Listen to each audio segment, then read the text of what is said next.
Hello friends, आप देख रहे हैं आपका चैनल शेयर बाजार विद आयुष। और बात करेंगे दोस्तों इस वीडियो में सभी आईपीओ और ग्रे मार्केट के बारे में। तो वीडियो को आप लोग पूरा ज़रूर देखिएगा। तो शुरुआत किससे करेंगे? एफकॉन्स इंफ्रास्ट्रक्चर आईपीओ से। तो दोस्तों आपको पता ही है आज इशू क्लोज होने वाला है और आज आईपीओ का जैसे आपको पता ही है आखिरी दिन है। तो कितना सब्सक्रिप्शन यहाँ पर आ रहा है और करना क्या चाहिए इसके बारे में हम चर्चा करेंगे। सो फ्रेंड्स देखिए, 10 रुपये की इसकी फेस वैल्यू है, 440 से 463 का प्राइस बैंड है, 32 शेयर्स का लॉट साइज है, करीबन 5430 करोड़ का इशू है, जिसमें से 1250 करोड़ का है फ्रेश इशू। तो रिमेनिंग है ऑफर फॉर सेल 4180 करोड़ का। एम्प्लॉयज़ के लिए डिस्काउंट है 44 रुपीज़ पर शेयर का। तो दोनों एक्सचेंजेस पे आपको लिस्ट होता हुआ दिखेगा। जो देखिए सब्सक्रिप्शन निकल कर आ रहा है और ऑलमोस्ट आप समझ सकते हैं कि अभी देखिए 3 बज रही है और ये सब्सक्रिप्शन मोटा मोटी देखिए और आपको आता हुआ नजर आएगा टिल 4, राइट। 4 बजे के बाद नहीं आ पाता है QIBs और HNIs का पैसा।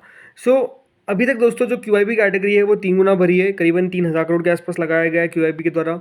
HNIs ने 4 गुना के आसपास सब्सक्राइब किया है। तो रिटेल ने 75% के आसपास भर दिया है। वहीं जो कंपनी की एम्प्लॉय कैटेगरी है 1.65 टाइम्स के आसपास इशू सब्सक्राइब हो चुका है। कुल मिलाकर 2 गुना या फिर 8360 करोड़ रुपए ये कंपनी अभी तक रिसीव करने में कामयाब हो चुकी है।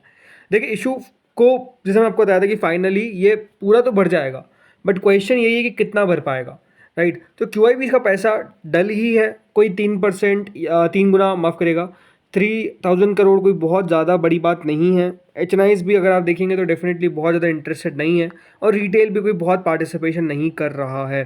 तो लग यही रहा है कि दोस्तों ये जो इशू है इसके अंदर रिस्पांस आपको फीका ही आता हुआ दिखेगा और वो फीका ही दिख रहा है। और आई थिंक सब्सक्रिप्शन जो है वो बहुत ज़्यादा बढ़ता हुआ नज़र नहीं आएगा। तो सिंपली करना क्या चाहिए मेरे हिसाब से, देखिए अगर आप लोग रिस्की इन्वेस्टर्स हैं तो ही मेरे हिसाब से ये इशू आपके लिए है। अदरवाइज अगर आप कम रिस्क लेते हैं और जिस तरीके से अभी आपने 2-3 लिस्टिंग्स देखी है, राइट, एक्सपेक्टेशंस के नीचे लिस्टिंग्स हुई है, जैसे वारिया एनर्जीज़ की देखिए, आप लिस्टिंग देखते हैं यहाँ पर दीपक बिल्डर्स की, वहाँ देखिए आज शेयर कहाँ पर ट्रेड कर रहा है, मतलब कल 20% तक गिर गया था। तो अपने आप में देखिए सिचुएशन बहुत ज़्यादा ख़राब है। युंडाई की लिस्टिंग ख़राब हुई। युंडाई आप देख सकते हैं कि वो जो शेयर है वो आज भी दोस्तों ट्रेड करता हुआ नज़र आ रहा है, करीबन 1750 के आसपास, 1700 का लेवल भी टच कर दिया। तो मतलब चीज़ें जैसे मैंने आपको बताने की बात है कि देखिए ख़राब है, बहुत अच्छी चीज़ें नहीं दिख रही है। तो मेरे हिसाब से दोस्तों बेटर क्या है कि वहाँ पर रिस्क लिया जाए जहाँ पर रिस्क वर्थ टेकिंग हो। यहाँ पर दोस्तों रिस्क मेरे हिसाब से बहुत वर्थ टेकिंग नहीं है, बहुत पैसा बनने की उम्मीद बिल्कुल भी नहीं लगती है।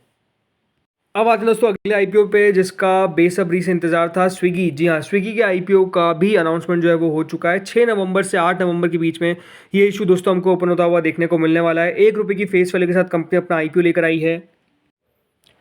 जो प्राइस में कंपनी ने दोस्तों सेट किया है वो है 371 से 390 रुपीज़ पर शेयर का। मतलब अगर आप देखा जाए तो नो डाउट दोस्तों जो प्राइस बैंड है, जो बात चल रही थी 395 के आसपास, उसके आसपास ही हमको आता हुआ दिखा है, राइट। लॉट कितना हो सकता है? देखिए लॉट का भी एग्जैक्ट फिगर नहीं आया, बट ऑलमोस्ट 37 शेयर्स के आसपास का एक लॉट साइज रह सकता है।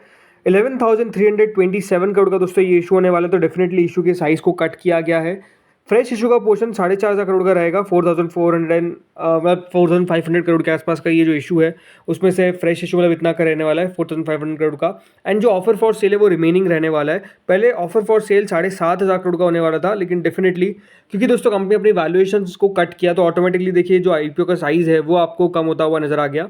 दोनों एक्सचेंजेस पे दोस्तों ये लिस्ट होगा। इसके अंदर 75% रिजर्वेशन है QIBs के लिए, 10% रिजर्वेशन है रिटेल कैटेगरी के लिए, तो 15% रिजर्वेशन है HNI कैटेगरी के लिए। अब आप लोगों का क्वेश्चन हो सकता है कि क्या कंपनी की वैल्यूएशन सही दिखती है? तो देखिए कंपनी ने डेफिनेटली अपनी वैल्यूएशन जो है वो जोमेटो के हिसाब से तो काफ़ी कम रखी है, मतलब क्लोज टू 50% के आसपास कम वैल्यूएशन आपको देखने को मिल जाएगी। बट आपको समझना पड़ेगा कि देखिए जोमेटो के पास ब्लिंकिट है जो अपने आप में कंपनी के लिए मेजर कॉन्ट्रीब्यूटर दिखाता है, जो एक्स्ट्रा वैल्यूएशन उसको मिलती है।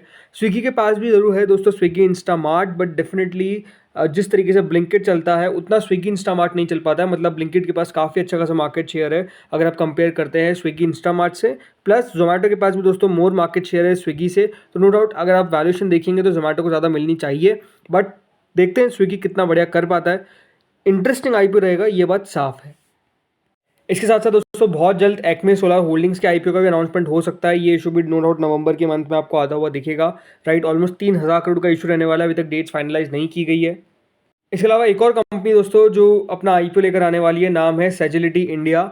ये भी दोस्तों बहुत जल्द अपना आईपीओ अनाउंस कर सकते हैं। प्योर ओएफएस आपको रहता हुआ नजर आएगा। ऑलमोस्ट ये भी बड़ा इशू रह सकता है, इस प्रकार की एक्सपेक्टेशंस है, राइट। तो सेजिलिटी इंडिया आईपीओ भी सून है, मतलब अपकमिंग सून है। अभी तक इसकी भी डेट्स फाइनलाइज नहीं की गई है, बट ये भी आपको जल्द ओपन होता हुआ दिखेगा। इसके अंदर भी रिजर्वेशन जो रिटेल के लिए है वो 10% ही है, तो डेफिनेटली रिटेल का पोर्शन ज़्यादा बड़ा नहीं है, मात्र 10% का है।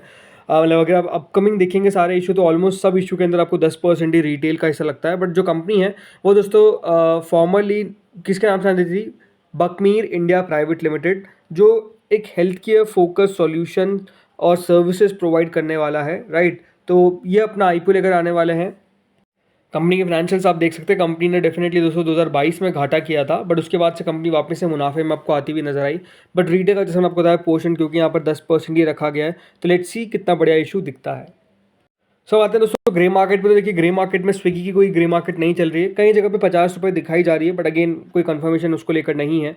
देन एफकॉन्स की ग्रे मार्केट में आज भारी गिरावट देखने को मिली है। कल दोस्तों ग्रे मार्केट 10% तक चली गई थी, बट आज 2.5% ही रह गई है। तो यहाँ पर दोस्तों ग्रे मार्केट में अलग ही पिटाई जो है वो स्टार्ट है, चालू है। Then Godavari bio refineries IPO का अलॉटमेंट आउट हो चुका है। कल दोस्तों इस आईपीओ की लिस्टिंग हमको देखने को मिलेगी। देखना यही रहेगा कि कहाँ पर आपको लिस्ट होता हुआ दिखता है गोदावरी बायो रिफाइनरीज।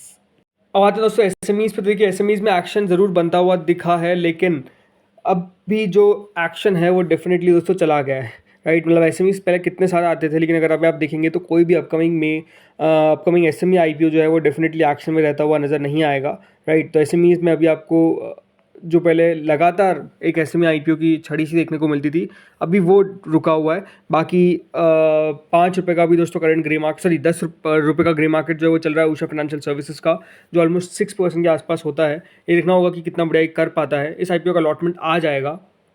देन अगला दोस्तों आईपीओ आता है यहाँ पर जो बंद हो चुके हैं, मतलब अब लिस्ट हो चुका है।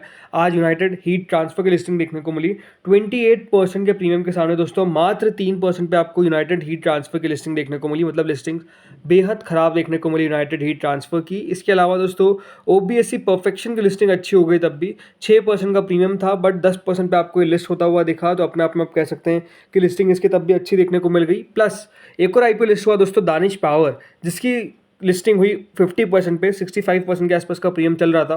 तो ये भी ज़रूर अपने प्रीमियम से कम पर लिस्ट हुआ, बट डेफिनेटली 50% भी कम नहीं होता है, क्योंकि एसएमई इशू है। तो आप समझ सकते हैं यहाँ पे 50% कम नहीं होता है। बड़ी बात क्या है कि देखिए तीनों एसएमई आईपीओ जो आज लिस्ट हमको होते हुए नजर आए, तीनों में से एक भी एसएमई आईपीओ नेगेटिव पे लिस्ट नहीं हुआ। बट अगेन क्योंकि देखिए मार्केट की कंडीशन ज़रूर आज भी हमको सुधरती हुई नजर आई है, कल भी सुधरती हुई नजर आई थी, तो ऐसा लग रहा है कि बाजार रिकवरी करने की कोशिश कर रहा है। बट अभी भी दोस्तों जो बाजार का सेंटीमेंट है, राइट, वो उतना पॉजिटिव नहीं हुआ है, राइट। तो आप समझ सकते हैं कि अभी जो शेयर्स चल रहे हैं वो ज़्यादा अगर आप देखेंगे तो डेफिनेटली बड़े शेयर्स चल रहे हैं। बैंक निफ्टी आपको अभी लीड करता हुआ नजर आ रहा है। जो mid cap small cap index है वो डेफिनेटली उतना पार्टिसिपेशन नहीं दिखा पा रहे। तो आई थिंक ये भी अपने आप में एक रीज़न है कि दोस्तों आईपीओ जो है वो उतना बढ़िया नहीं कर पा रहे, बिकॉज जो सेकेंडरी मार्केट है वहाँ पर जो स्मॉल कैप्स और मिड कैप्स की तेज़ी है वो थोड़ी सी अभी उतनी नहीं हो पा रही, मतलब थोड़ा सा ब्रेक लगा है। तो फ्रेंड्स इस वीडियो में इतना ही था। होपफुली आपको वीडियो बढ़िया लगा होगा। अगर लगा तो लाइक कर देना, चैनल से पहली बार जुड़े सब्सक्राइब कर देना। Thank you friends for watching this video.